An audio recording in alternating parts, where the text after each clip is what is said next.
విఘ్నాలు తొలగించే గణనాథుని పూజకు కావాల్సిన పూజా సామాగ్రి ఏంటో తెలుసుకుందాము. మర్చిపోకుండా పూజకు సిద్ధం చేసుకోగలరని 2 రోజుల ముందుగానే మీతోటి ఈ వీడియో షేర్ చేస్తున్నాను. హలో వియాస్, ఎలా ఉన్నారు? మీరందరూ ఆనందంగా ఉండాలి అని మనస్ఫూర్తిగా కోరుకుంటూ welcome back to our channel. నేను మీ ఆంధ్ర అమ్మాయి నిర్మల. పర్యావరణ పరిరక్షణ కోసం మీరందరూ ఈ సంవత్సరం మట్టి గణపతితోటి పూజను ఆచరించండి. పూజకు ముందుగా మనకు కావాల్సింది మట్టితో చేసిన గణపతి విగ్రహము ఒకటి. గణేశుణ్ణి పీఠం మీద కూర్చోబెట్టుకోవటం కోసం పీఠంను ఏర్పాటు చేసుకోవాలి. ఛత్రము అంటే గొడుగును కూడా ఏర్పాటు చేసుకోవాలి. చాలామంది పాలవెల్లిని కడుతూ ఉంటారు. పాలవెల్లిని కట్టే ఆనవాయితీ ఉన్నవాళ్ళు పాలవెల్లి కోసము పాలవెల్లిని సిద్ధం చేసుకోండి. పాలవెల్లి కట్టే ఆనవాయితీ లేని వాళ్ళు ఈ సంవత్సరం నుంచి కూడా పాలవెల్లిని కట్టుకోవచ్చు.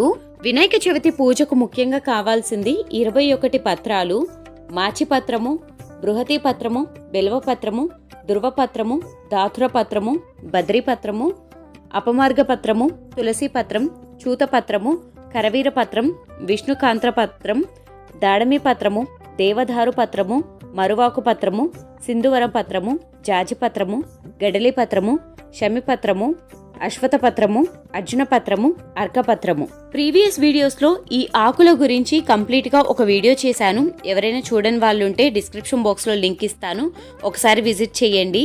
పూజకు ముఖ్యంగా కావాల్సింది తమలపాకులు, మామిడి ఆకులతో తయారు చేసిన తోరము.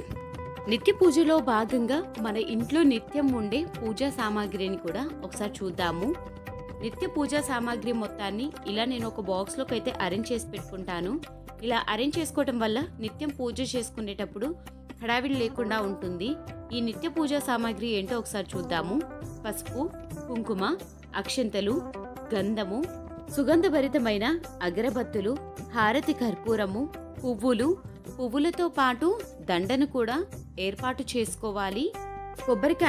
కొబ్బరికాయ కలశానికి పెట్టాలి అనుకున్నప్పుడు ఇంకొక కొబ్బరికాయను కూడా అరేంజ్ చేసుకోవాలి.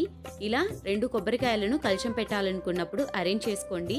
బెల్లము, పూజకు ఉపయోగించటానికి నూనె, అలానే పూజకు ఉపయోగించటానికి కావాల్సిన ప్రమిదలు, ప్రసాదానికి కావాల్సిన గిన్నెలు, వీటన్నిటిని అరేంజ్ చేసుకోవాలి. అలానే ఒత్తులను కూడా సిద్ధం చేసుకోవాలి. ఒత్తుల్లో 2 రకాల ఒత్తులను చేసుకోవాలి. ఒకటి పువ్వొత్తులు, ఒకటి నార్మల్ ఒత్తులు.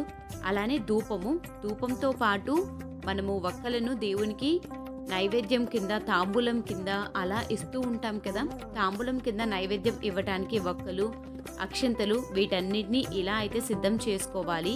ఇలా సిద్ధం చేసుకున్న తర్వాత తాంబూలంలో ఒక్కొక్కసారి మనము దేవునికి పసుపు కొమ్ములను కూడా ఇస్తూ ఉంటాం కదా. అలా తాంబూలంలో పసుపు కొమ్ములను కూడా సిద్ధం చేసి పెట్టుకోండి.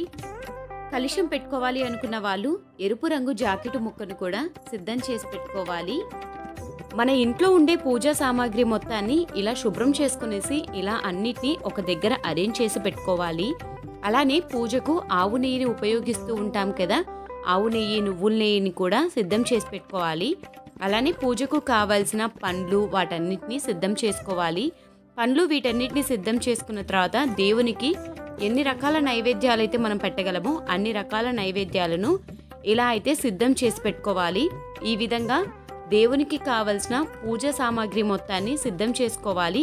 అలానే ఉద్దరిని కూడా సిద్ధం చేసుకోవాలి. ఉద్దరిని అంటే గ్లాస్లో ఒక స్పూన్ వేసుకొనేసి అందులో వాటర్ను నింపుకోవాలి. ఈ విధంగా పూజా సామాగ్రి మొత్తాన్ని సిద్ధం చేసుకొని పెట్టుకోవాలి.